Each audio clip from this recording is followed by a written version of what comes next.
Assalamualaikum warahmatullahi wabarakatuh. Kalau kita lihat perjalanan YouTube para YouTuber ya, itu sangat misterius. Jadi kita akan coba melihat misteri di balik orang-orang yang sukses dengan YouTube-nya. Nah, kita bisa lihat beberapa orang ya yang sukses di YouTube ya, atau menjadi YouTuber. Mungkin sebagian orang mengklaim ya, kan dia artis, orang terkenal, tokoh ya, kemudian public figure ya, itu tidak salah ya. Tapi banyak juga public figure yang akhirnya gagal menjadi YouTuber ya. Nanti bisa dilihat ya, YouTuber artis yang akhirnya dia nggak banyak subscribe-nya padahal dia public figure. Nah, di sisi lain kita juga temukan orang-orang yang mungkin tidak dikenal di lembaran-lembaran cerita masyarakat atau kita kenal dengan public figure. Di sini saya akan menceritakan apakah benar ketika dia seorang public figure, tokoh, membuat channel YouTube sukses. Tidak juga. Itu jadi kita bisa lihat itu seorang YouTuber membuat rekaman itu sangat misterius. Misterinya sangat dalam itu. Kita lihat misalnya ada channel Zoom and Family. Itu di desa kelihatannya ya. Hanya bermain dengan anaknya, ada ibunya, mungkin bapaknya ya. Kalau saya lihat dari produk-produk YouTube-nya itu, dia sebagai kameramen ya. And kemudian anaknya dua itu masih kecil-kecil, mungkin sekitar 6 tahun 7 tahun ya. Kemudian ibunya bermain, main bola, main balon, main air ya. Itu kalau kita perhatikan tuh 600.000 yang nonton. Kemudian ada juga dulu saya lihat itu, saya lupa namanya ya. Dia hanya orang kampung di Situ Bondo atau Banyumas ya. Dia hanya membongkar mesin ya. Pada situ Covid ya, orang takut ke bengkel juga tutup. Kemudian dia orang bengkel, kemudian dia videokan bagaimana cara membongkar karburator. Akhirnya booming tuh, jutaan juga yang nonton. Akhirnya sukses dia.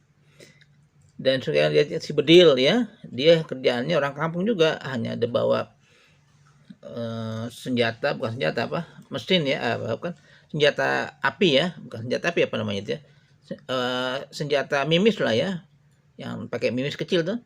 Dia kegiatannya hanya nembak bajing katanya, tupai.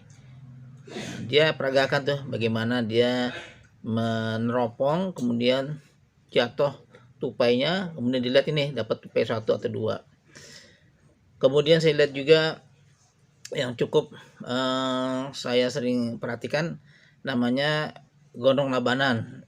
Itu kalau dilihat tampangnya ya silakanlah nanti ditonton. Itu dia hanya mancing. Awalnya dia tuh tukang bakso di saya lupa ya, Kalimantan atau Sulawesi atau Jawa ya. Jadi dia tukang bakso, rambutnya gondrong, ciri khasnya tuh udah itu pakai kalungnya ada matanya tuh gede. Perawakannya ya enggak itulah, seperti itulah perawakannya ya. Kemudian dia jualan bakso di depan toko pancing. Kegiatannya jual bakso memang dia, tapi sehari-hari dia lihat orang mondar-mandir beli pancingan, beli umpan atau beli kailnya 100.000, 200.000. Akhirnya tergelitik lah di pikiran dia, kok tukang pancing toko pancing itu ramai sekali, orang membeli ya, sampai mungkin jutaan juga mungkin ya. Akhirnya dia lihat apa sih kehebat mancingnya. Nah, ditanya-tanya lah oleh si Labanan itu baksonya, ngapain sih beli pancing kok ratusan ribu? Oh, ceritain lah, ternyata banyak karena dia memang jualan di situ ya. Setiap hari dia memperhatikan orang keluar masuk toko beli pancing, umpan, mungkin ada peralatan pancing lainnya. Akhirnya pelajarin, udah. Akhirnya coba dia mancing di beberapa sungai, divideokan. Bahkan ketika dia memulai mancing itu, dia nggak ngerti tuh YouTube itu apa, pokoknya rekam aja.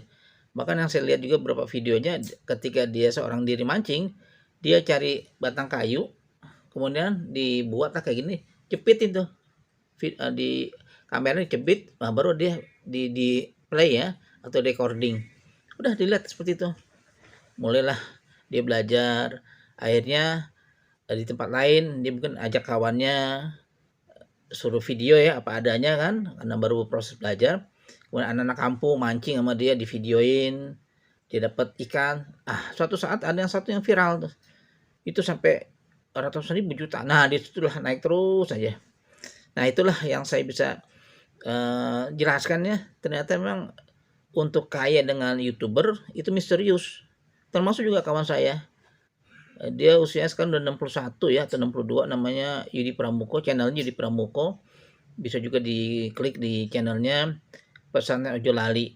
Itu juga tinggalnya di Parung, di Desa Kupu, Pemagarsari, di Parung.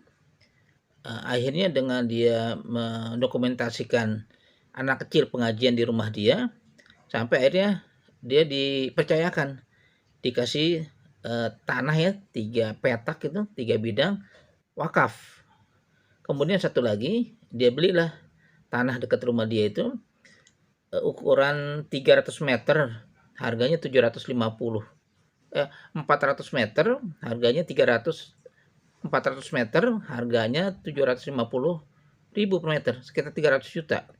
Nah, kemudian dia ceritalah tentang narasi politik sedikit ya gitu ya, analisa yang ringannya. Akhirnya dalam setahun lunas tuh tanah yang dia niatkan beli seharga 300 juta. Berhasil dia dengan YouTube-nya. Kemudian sekarang tanah wakaf itu dari Pak Haji Pak Marta apa siapa? Saya lupa nama lengkapnya. Dekat rumah dia. Kebetulan saya pernah datang ke rumah dia 2 kali atau 3 kali. Sukses dia mendirikan masjid 6 Suhada. Jadi ketika dia punya tanah di wakaf ya, 10 kali 12 atau 8 kali 12 saya lupa ya. Nanti bisa dilihat di channel, namanya channel Yudi Pramuko, Pesantren Ojo Lali. Dia seorang YouTuber, kemudian berhasil ya dapat uang dari hasil YouTube-nya, dan dia belikanlah 750.000 untuk beli semen, pasir. Dari situ dia mulai menggerakkan masyarakat melalui YouTuber untuk membangun masjid yang dia impikan. Alhamdulillah sekarang mungkin udah setahun ya dia bangun, hari ke 265 apa belum sampai 300 hari ya dia mau mulai membangun YouTube-nya, membangun YouTube-nya dengan cita-cita masjid.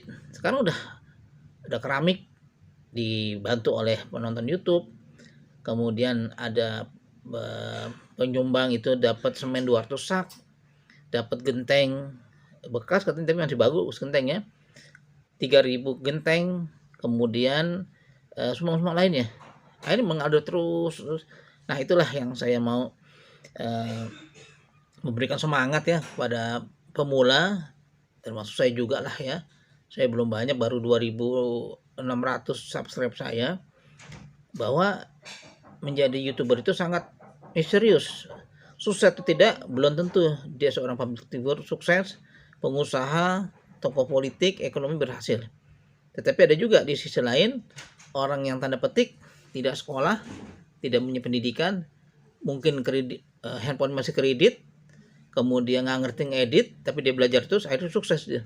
Nah, itulah sebersit ya sekilas mengenai menjadi seorang YouTuber akhirnya kaya, itu adalah misterius. Terima kasih. Silakan di monolog saya ini memberikan atau menggugah pada siapapun yang menontonnya.